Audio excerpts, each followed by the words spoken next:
Baggrunden for mit indlæg om det, der bliver kaldt for tillidsbaseret ledelse, det er jo, at jeg i september 2012 holdt et indlæg på en konference arrangeret af CBS på Nationalmuseet. Konferencen var arrangeret af MMD-studiet, hvor jeg også underviser, Master of Management Development. Og setup'et var, at vi var 4 oplægsholdere, og jeg skulle i forbindelse med mit oplæg interviewe Gitte Fangel, som er vicedirektør på Herlev Hospital. Og jeg skulle tale om tillidsbaseret ledelse, og Gitte ville godt interviews om en problemstilling der. Sidenhen så er jeg jo blevet bedt af Anne Hertz og Søren Barlebo om at sige noget om tillidsbaseret ledelse. Og det er derfor, at jeg indtaler denne DVD eller video, som vi sagde i gamle dage.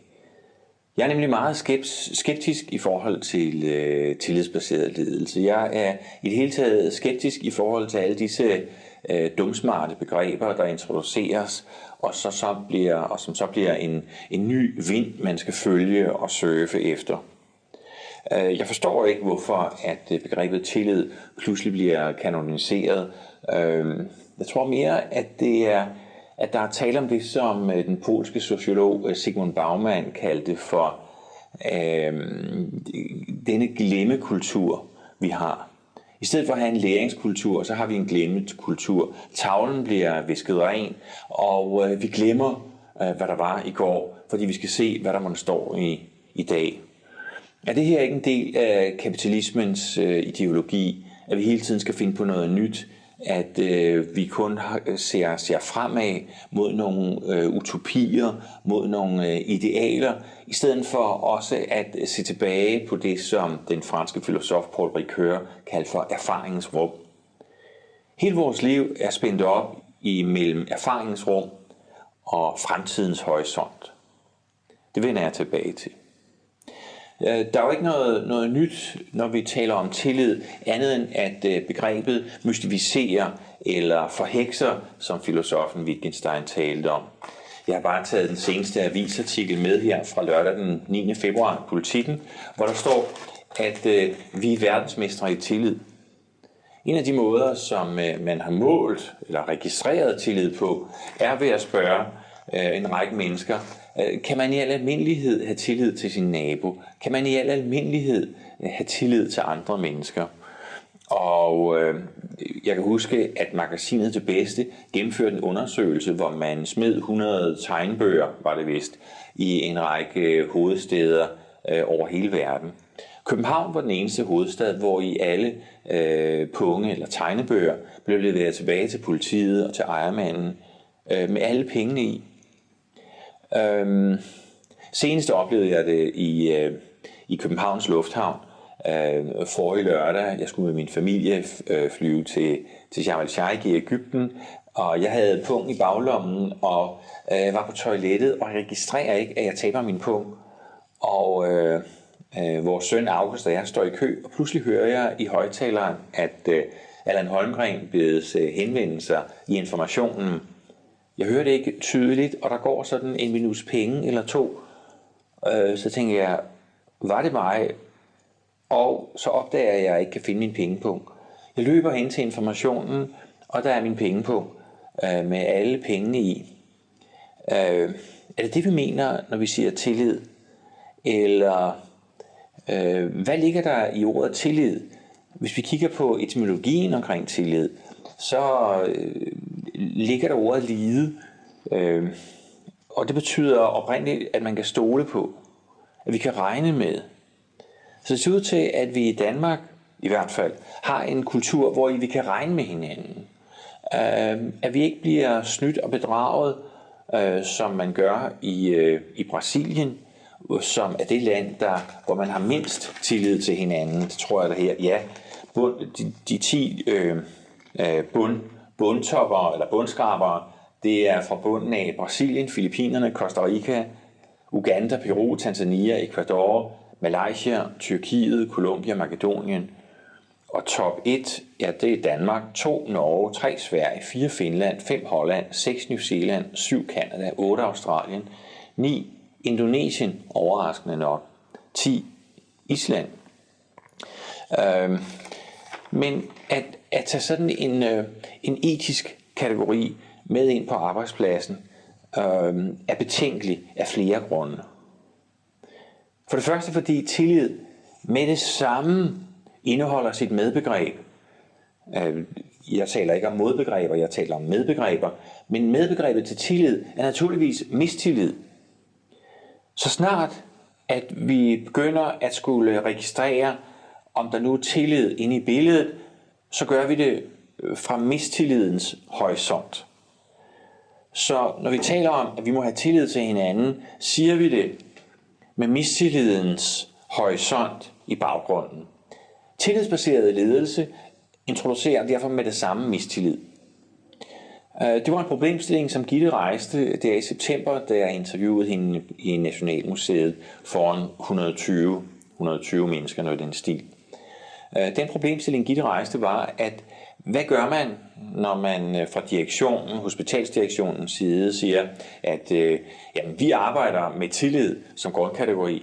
Hvad gør man så, når der er en overlæge, en oversygeplejerske eller en afdeling i det hele taget, der ikke leverer varen, leverer de resultater, de produkter, som man på en gang er blevet enige om, eller som man som direktion ikke synes er i orden? Hvis man så fyrer, afskediger eller gør noget andet drastisk, jamen så kan vi jo ikke have tillid, siger alle øvrige i organisationen. Og det illustrerer jo par excellence, kunne man sige, eller virkelig som et godt eksempel, at det er helt galt at operere med sådan nogle varmluftord som tillid. Fordi man bliver målt på, at nu kan vi jo ikke have tillid til jer som direktion, fordi I har fyret os. Så derfor mener jeg basalt set, at man skal smide alle de ord ud af sproget, som på en eller anden måde ikke er konkrete, som ikke er opgaverelaterede, som ikke er arbejdsrelaterede. Vi må hele tiden være opmærksom på, at alle de her varmluftord som tillid, og jeg vil også gøre opmærksom på her, at Sverre Artensø, Thyssen og Valentin har skrevet den her bog, Tilliden og magten, som problematiserer tillidsbegrebet. Men tillidsbegrebet indeholder ikke det centrale aspekt ved ledelse, nemlig at man har påtaget sig magten. Man har påtaget sig den kompetence, det er jo nemlig et juridisk begreb. Det er jo ikke, om man er kompetent eller ej. Det er jo noget rent vrøvl. Men kompetence er et spørgsmål om, som i enhver bank, om man har prokurer, om man har kompetence til at beslutte, at andre skal afskediges eller ej. Lederens fornemste ret, det er jo retten til at beslutte. Og som Niels Åkerstrøm har talt om vedrørende beslutninger, så er det jo aldrig rationelt begrundet. Fordi vi træffer en beslutning, fordi det ene kunne være lige så godt som det andet. En hver beslutning er det, der med et fint ord hedder kontingent. Den kunne have været anderledes. Hvis det er noget, man resonerer sig frem til, er først A, så B og dernæst C, så er der ikke nogen grund til at træffe beslutninger, så vil det være en følgeslutning. En beslutning indebærer altså magt. Og den her magt må man som leder tage på sig. Magten indebærer altid, at det gør ondt på nogen. Hver gang man træffer en beslutning, gør det ondt på nogen. Så det skal man være indstillet på som leder, at man udøver magt. Man beslutter noget. Det betyder ikke, at man ikke kan have tillid til andre mennesker som sådan, men lad være med at sige noget om det. Så i det øjeblik, vi tematiserer tillid, så glemmer vi, at der er en opgave, der skal løses, at der er en deadline, der er noget, der skal gøres. Det er det, der er centralt omkring ledelse. Vi leder efter noget. Hvis vi havde fundet det, var der ingen grund til at lede. Hvad leder man efter? Man må lede efter at definere opgaven, eventuelt hvordan den skal udføres, hvornår den skal være færdig, og hvordan der skal meldes tilbage, hvordan der skal ske en opfølgning. Ledelse består i at sætte rammer, Ledelse består i først og fremmest at lede processer. Derfor er det noget vrøvl at tale om tillidsbaseret ledelse. Vi må tale om procesbaseret ledelse. Altså at ledelse er baseret på nogle processer, hvor i medarbejdere og kolleger og kunder er involveret så meget som muligt, således at det er igennem processen, at der sker en delagtiggørelse, en inddragelse. Men til syvende og sidst, ja, så er direktionen, så er lederen alene om at træffe den beslutning, der gør ondt. Alle vil gerne inddrages, men det er få, der vil være med til at træffe beslutningen. I kender sikkert alle, at man kan være utilfreds med en kollega, eller med en leder, eller med en anden. Hvis der er nogen, der så træffer beslutningen om at fyre vedkommende, ja, straks så er sympatien med den fyrede. Derfor er ledelse så svær at udøve. Ledelse er ikke et fag, det er en gerning. Ligesåvel som det at være forældre ikke er et fag, det er en gerning. Det er en forpligtelse, det er et ansvar, man tager på sine skuldre, og det er altid relateret til noget, der skal gøres, nogle opgaver. Så kan vi tale om måden, det skal gøres på. Men jo mere vi taler om måden, det skal gøres på, jo mere kommer vi væk fra selve opgaven. Det vil sige, jo mere vi metakommunikerer, jo mere vi analyserer, jo mere kommer vi væk fra det konkrete. Det vil sige, at vi må interessere os for det konkrete, ikke for det abstrakte. For det konkrete, ikke for det generelle. Og jeg tror, at der i meget akademisk kultur især er en tendens til at gøre tingene abstrakte, gøre tingene generelle. Begrebet tillid er jo sådan et eksempel på, at man gør tillid til noget abstrakt. Thyssen, Valentin og Raffensø Sverre skriver her på side 73 i den gode bog: tillid er ikke noget, som ledere kan forlange af deres medarbejdere eller tvinge frem. Tillid er noget, som medarbejderne vælger at give lederen, og som han må gøre sig fortjent til. Tillid handler derfor om, hvordan ledere virker og præsterer sammen med andre. Tillidsbaseret ledelse handler altså om, i deres forstand, den tillid, som man som leder gør sig fortjent til. Tillidsbaseret ledelse handler altså om, at vi regner med, at de medarbejdere, vi har, ja, de udfører opgaven, men det handler mere om medarbejdernes tillid til os som ledere, end vores tillid til medarbejderne. Den tillid, vi derfor kan tale om, det er, at medarbejderne kan regne med os. Og det kan de jo ikke, fordi det kan være, at vi kan komme til at træffe beslutninger, som ændrer vilkårene for deres arbejde, som ændrer deres ansættelsesforhold. Ikke? Alle de nedskæringer, der har været i skat for eksempel, ikke? For er det 6-7 år siden, der var de 12.000 medarbejdere. Lige nu er de 7.500 medarbejdere, og om et års tid er de 6.000. Hvad kan man have tillid til? Hvad kan man regne med? Det, der er problemet på mange arbejdspladser i dag, det er, at man er overladt til sig selv. Så finder man på den her kategori tillid, som hænger sammen med hele selvledelsesproblematikken. Selvledelse er noget værre vrøv, fordi man bliver overladt til sig selv. Selvledelse kræver langt mere opfølgning af den overordnede ledelse, nemlig hvordan går det for dig? Ulf Kirkeby taler om, at selvledende medarbejdere, dygtige medarbejdere, kan man ikke dirigere til noget som helst. Nej, selvfølgelig skal man ikke dirigere med mennesker, som om de var maskiner. Nej, men hvordan kan man som leder have relationer til sine medarbejdere? Altså, den daglige, praktiske kontakt, det er det handler om. At man først og fremmest vil være der som menneske, og ikke som en maskine eller en robot bag et skrivebord. At man er interesseret i at kaste dit menneske ind i ledelse. Det er jo det, ledelse handler om, på samme måde som forældreskab. At vi ikke behandler vores børn som robotter, maskiner, men er der med nærvær.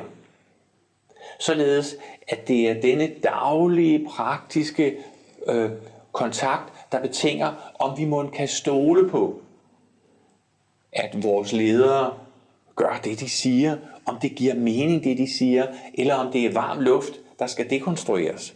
Måske læser I hver onsdag på bagsiden af Politikens økonomitillæg min helt Lucy Callaway.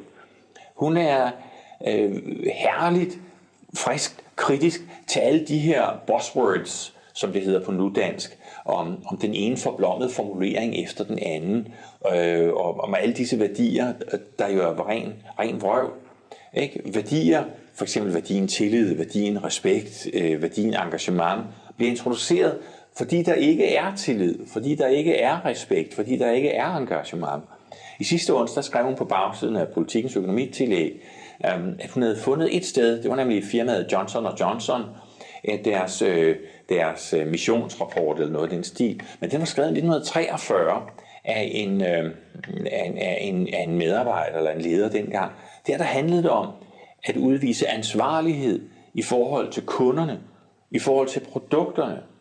Det handlede om, at man skulle opføre sig ordentligt og redeligt, altså via de klassiske borgerlige dyder, kunne vi sige. Hvordan det handler om at optræde som et ordentligt menneske. Hvis man på hospitalerne sætter patienterne i centrum, så gør man